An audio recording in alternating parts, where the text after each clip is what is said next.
Hello, Dustin here. Let's take a quick look at Windows Performance Monitor.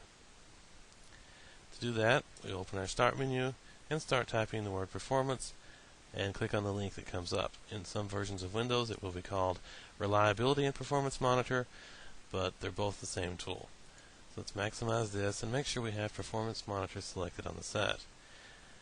When it first opens, it instantly shows you the percentage of processor time that's being used in real time, and that gives us kind of a basic look at what this can do. You can click the plus sign at the top to add more counters, and there's a counter for generally about every statistic that you can think of, from services to USB to data caches, .NET, networking, SQL databases. Just about anything you can think of is available to track.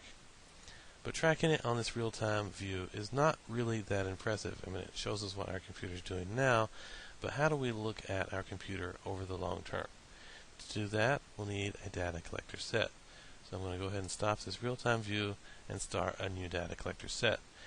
To do that, we come down to the side, and for our scenario, I'm going to create a little scenario in which we need to analyze our server to see when the processor usage is low and the network usage is low, so that we can receive backups over the network and neither our processor or our network will be overloaded.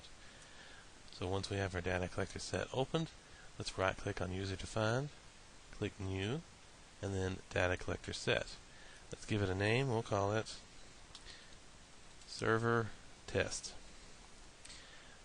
Be sure and collect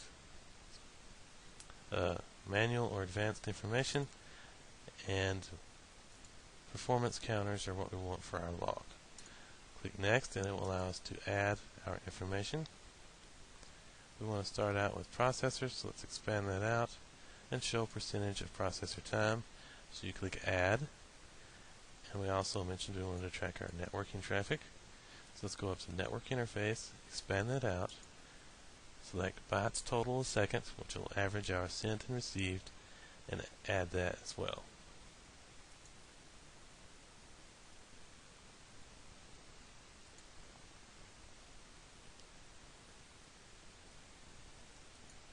I'm going to click that again. This time I'm just going to add it specifically for one networking card, because these other cards aren't really in use, so I'll delete that, and now we're ready to go. So let's click OK. And then we can click next to select the file location. I'll leave it on standard. Let's click finish, and we have our set. Notice it's not actually started until you right click on it and click start. Only at that point does it begin collecting information. So while that works, I'll show you how to retrieve the data from one that I started earlier. And to do that, we come down to the reports tab. So let's open that up, and then open up user defined, and then backup test, which is generally the same test that I've just created. We'll open up our report, and notice that it only shows one graph at a time, so we'll need to click the plus sign and add the one that is not showing, which in this case is our network. So let's go ahead and add that, and we have a graph of our networking time and usage versus our processor usage. Now this is a fairly short test. I just ran it for 2 or 3 minutes to give you a general idea of how to do this, but in the real world you'd want to run this for days, if not a week, to allow you to get a better example of what your processor is doing. So for our networking example, we would want to run our backup somewhere here or here when both the networking and processor are generally not being used. Now to stop a data collector set, you can right click on it and click stop, and only then will you be allowed to look at the report that it's generated. So keep that in mind. You can't look at a set that's currently running. Also, to change the set, you just double click on it when it's stopped, and there you can change the interval. And this is important because you don't really want a long-term data collector set to be collecting data every 15 seconds. You probably want it to collect every so many minutes.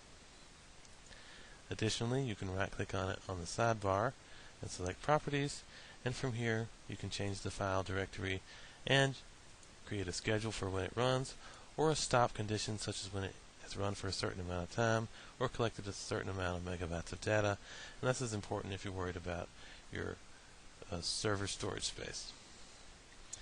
So let's just leave that the way it is, and now you're pretty much prepared to run Windows Performance Monitor so that you can monitor your system and get a better experience by knowing what is going on behind Windows.